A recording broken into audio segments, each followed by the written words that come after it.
Tere kõigile! Täna uurime veel natukene ruutfunktsioone. Ruutfunktsiooni joonestamise kohta tead sa seda, et kõigepealt tulevad sul leida nullkohad, siis saad teha punktitabeli ja siis saad juba parabooli joonestada. Nüüd me rääkisime ka sellest, et kui sa vaatad seda ruutfunktsiooni valemit, siis selle valemi järgi saad sa tegelikult juba üht-teist selle graafiku kuju kohta öelda. Ja mida sa öelda saad, on see, et kui sa vaatad ruutliiget. Ruutliige näitab sulle ära, kas parabool avaneb üles või alla. Ja see oli siis seotud sellega, kas siin ees on negatiivne kordaja või mitte. Esimene ruutfunktsioon on positiivse kordajaga ruutliikmel, nii et see avaneb üles. Nüüd teine on negatiivne, see avaneb alla, vaatame pärast. Kolmas on ka positiivse ruutliikme kordajaga, avaneb üles. Samamoodi 5 ja samamoodi 6. Nii seda sa oskad juba ise mulle niisama ka öelda. Vaatame ka need, mis avanevad alla. See avaneb alla, kuna tal on negatiivne ruutliikme kordaja, see avaneb ka alla. Nii, nüüd ühte asja tegelikult saad sa selle valemi järgi veel öelda. Võtame esimese ette.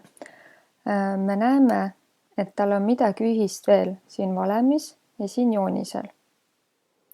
Ruutliige ütleb, et avaneb ülesse, aga mida see 4 ütleb? See 4 on ilma x-ita liige, selle nimi on järelikult vaba liige. Ja see 4 on ka graafiku peal kuskil, ehk siin. Nii et vaba liige tegelikult näitab seda kohta, kus ta lõikab y telge. Vaatame teisega ka. Teine nüüd avanes alla, otsime ta üles. Vaba liige on -3.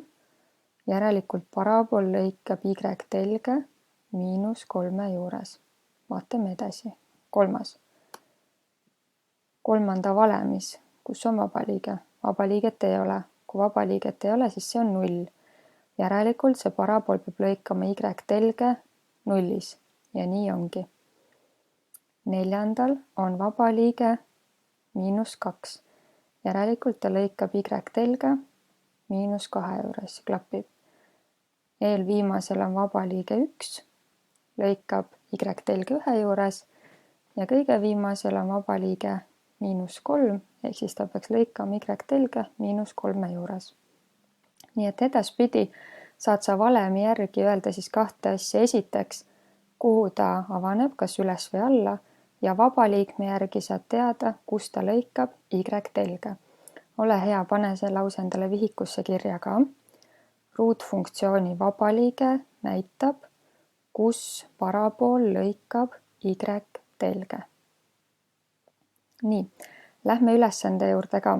Ma annan sulle täna sellise ülesande, kus sul tuleb joonestada siis vihikusse 4 ruutfunktsiooni. Teed kõiki neid ükshaaval. Joonestad ruutfunktsiooni graafiku vihikusse omale. Siis märgid vihikus oma joonisel 3 punkti A, B ja C ja kirjutad välja nende koordinaadid ka.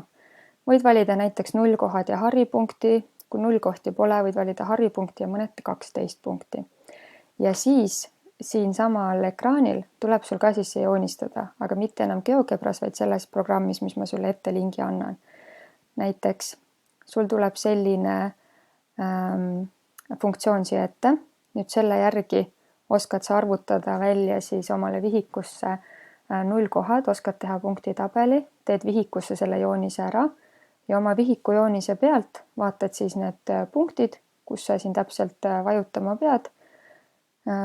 Näiteks tuleb sul 3 sellist punkti, joonistab parabooli läbi ja siis vajutad OK ja saad järgmise. Sellised on sul vaja teha siin programmis siis 4 tükki ja lõpus ta siis ütleb, millised sul on õigesti. Nii et 4 joonist on sul vihikus ja 4 joonist klõpsad siit siis läbi ja teed järgmise. Ma arvan, et sa saad selle ülesandega hästi hakkama.